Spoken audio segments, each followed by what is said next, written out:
আসসালামু আলাইকুম রহমতুল্লাহি ওয়াবারকাতু। আশা করি আল্লাহর অশেষ রহমতে সকল দেশ ও প্রবাসী ভাই বন্ধু বান্ধব ভালো আছেন। আল্লাহর অশেষ রহমতে আমি আল্লাহর অশেষ রহমতে ভালো আছি আলহামদুলিল্লাহ। সর্বক্ষণ সর্বদাই আল্লাহ যে হালতে রাখে সে হালতেই মনে করি আল্লাহর দরবারে শুকরিয়া আদায় করতে হয়।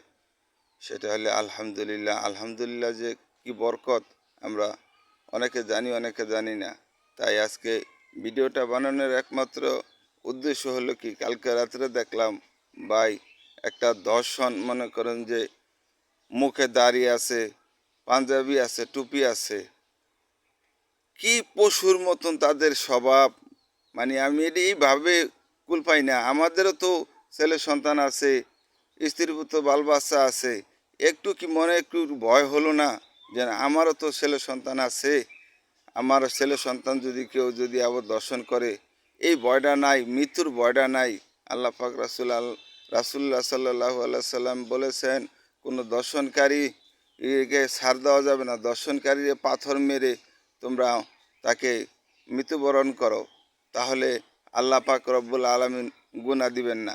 দর্শনকারী এই সমাজে এরকম হয়ে গেছে গা, এই দর্শনকারী দর্শন করলে পুলিশে দিয়ে দিলে পুলিশে করে কি, ওই থানা হাজতে দিয়ে দেয়। ওই কয়দিন পরে দেখা যায় ওই দর্শনকারী মনে করে যে জামিনে বাইরে আসে। তো এইটা কোনো বিচার হলো?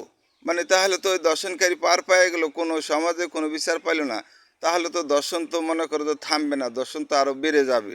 তাই আপনাদের প্রতি সেই আহ্বান রইল, সকল দেশ ও বাসী প্রবাসী দেশ ও রাস্তাঘাটে আনাচে কানাচে যাকেই দেখবেন দর্শন করছে, ওই দর্শনকারীকে আপনারা নিজ হাতে মনে করে যে কুকুরের মতন মারবেন। আল্লাহ এতে গুণা দিব না। মনে করে যে একজনকে যদি মারেন না, তাহলে মনে করো যে আপনি 10 জন আরও 100 জন মনে করো যে এই সোজা হয়ে যাবে গা, তাইলে আর এই দর্শন করব না। এই দর্শনগুলি বেড়ে গেছে গা ইদানিং।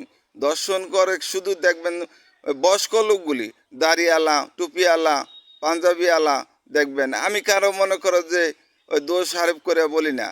আমি মনে করো যে আমিও তো একদিন বয়স হব, বুড়া হব, মনে করো যে আমি এগুলি করব না। আল্লাহর রহমতে আল্লাহ জানে এগুলি ভিতরে না নেয়।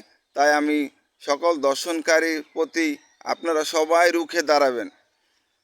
জোর হাত করে বলছি, জোর হাত করে বলছি ভাই, জোর হাত করে বলছি। আমাদের প্রত্যেকের ছেলে সন্তান আছে, মা বাবা আছে। এই মনে করো যে ছেলে সন্তানদেরও তারা ছাড় দেয় না, ছেলে সন্তানের প্রতিও দর্শন করে। কি পশুর মতন স্বভাব!